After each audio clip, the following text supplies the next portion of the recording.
Garmin InReach Messenger is one of the most affordable and accessible satellite communicator and SOS devices that Garmin has ever released, and it's my go-to when I'm going out on backcountry adventures. But there are some drawbacks with the device, so today we're going to go over everything that's good about the Garmin InReach Messenger, as well as everything that's bad, so you can decide for yourself if it's the right device for you. The first good thing about it is the weight. It only weighs 118 grams, which is a little bit more than the Garmin InReach Mini 2, but is a trade-off in order to get a better battery life. And that's the second good thing that we're going to talk about today. It has an 1800 milliamp hour battery bank, and with that, you're going to get 28 days of battery life when you have clear skies like I have right now. That's not super realistic, so Garmin advertises that you'll get 14 days if you have kind of tree cover, some clouds, kind of mixed conditions. I found that for me when I'm out in the Canadian Rockies here, where I do have some tree cover, but then I'm also in the Alpine a little bit, I get about 16 days of real world battery life. It charges through a USB-C port on the side here, which is awesome.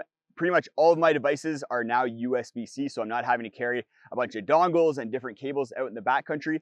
And what this USB-C port also does is it allows for reverse charging. This can be crucial in case of an emergency, but you might run into an issue where your phone is out of battery or it's low battery. And with the reverse charging feature of the InReach Messenger, you can plug your phone into the device as long as the device is above 25% charged, and then get 20 minutes of charging for your phone, which is probably enough time in order to communicate all of the crucial information to search and rescue so that they can come pick you up. Another good thing about the device is connectivity. So it uses the Iridium satellite network in order to send and receive messages. The Iridium network has global coverage, so it's by far the best satellite network out there for satellite communicators and SOS devices.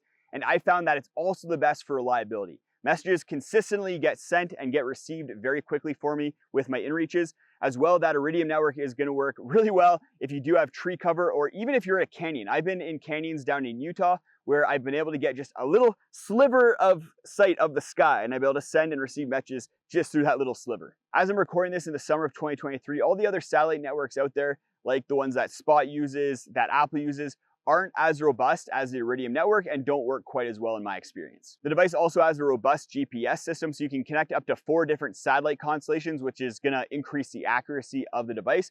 While I don't use the InReach devices for navigation or anything like that, I find that my phone has just as good, if not better, satellite connectivity and GPS performance. It is good in order to get a really accurate location off to search and rescue if you do trigger an SOS. One of the most important features for me on InReach devices is that they have screens on them, and you can use this screen in order to navigate through messages that you've received. You can change settings, you can send messages. You get that two-way communication without having to connect your phone like you do with other devices. I've talked to Search and Rescue, and they say that the two-way communication that you get with satellite communicators really makes search and rescue a lot more efficient. It makes it safer for both the people being rescued as well as the rescuers, and allows them to hone in on people a lot quicker. And if they're not able to get to someone, they can provide advice and give some recommendations in order for those people to stay safe until search and rescue can get to them. With other SOS devices and satellite communicators, if your phone is out of service, then you're not able to send and receive messages with somebody. Where with the Garmin InReaches, with that little screen, you can still send and receive messages. It's not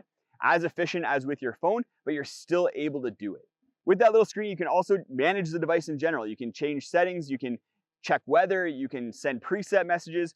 It has a lot of functionality, even though it's really tiny. Another benefit of Garmin is that they own the IERCC, which is the organization that they use in order to manage search and rescue and SOS calls.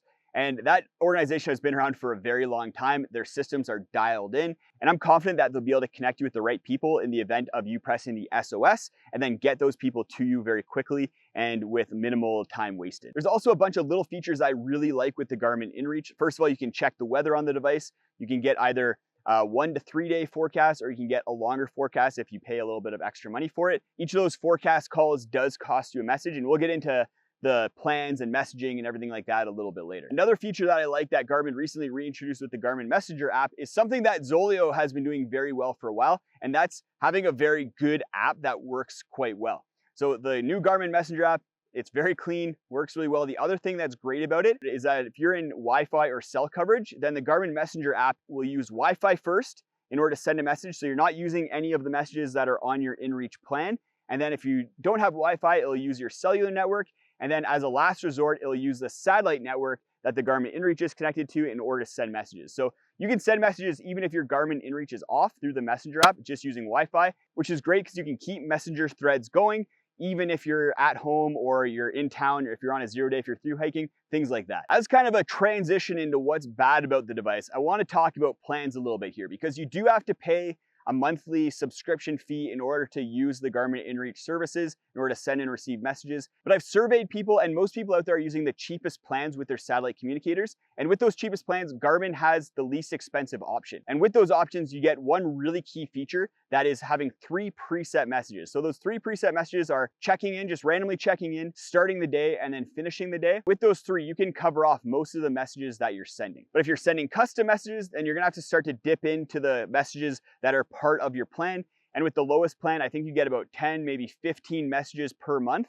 And then with the medium plan, you get a little bit more. And then with the upper plan, you get unlimited messaging. So I'm on unlimited messaging because I'm out in the backcountry a lot, but it gets really expensive at that price. Just make sure you're doing the research. Maybe make a spreadsheet in order to track all the different prices and figure out what's going to work best for you. And that's the first negative with the InReach Messenger, is price. So this device costs $300, which isn't cheap. But it is a device that you're going to be able to use for the rest of your life because they are robust little devices. They're waterproof, dustproof, all those things. I've chucked these against rocks by accident. I've dropped them. I've dunked them underwater, and they still work very well. You're also gonna have to pay that monthly subscription fee. It's at minimum gonna be $12 a month for the annual plan with Garmin. But I look at that as being relatively cheap. That's gonna be $144 a year for basically being able to get rescued at the press of a button anytime you want. And if you're in some place where they are gonna charge you for rescues, that's not the case where I am here, then Garmin also offers insurance in order to cover that eventuality. But $144 a year over the course of 50 years, just over $5,000, is pretty good for basically unlimited insurance with the Garmin InReach. The other negative is the screen is quite tiny. Like I said, it's quite tedious in order to send a message through it or in order to check things, but it does work. Most of the time you are going to be using your phone, but I would like to see a little bit of a bigger screen that doesn't compromise battery life. That's a trade-off. If you make a bigger screen, you're going to have less battery life.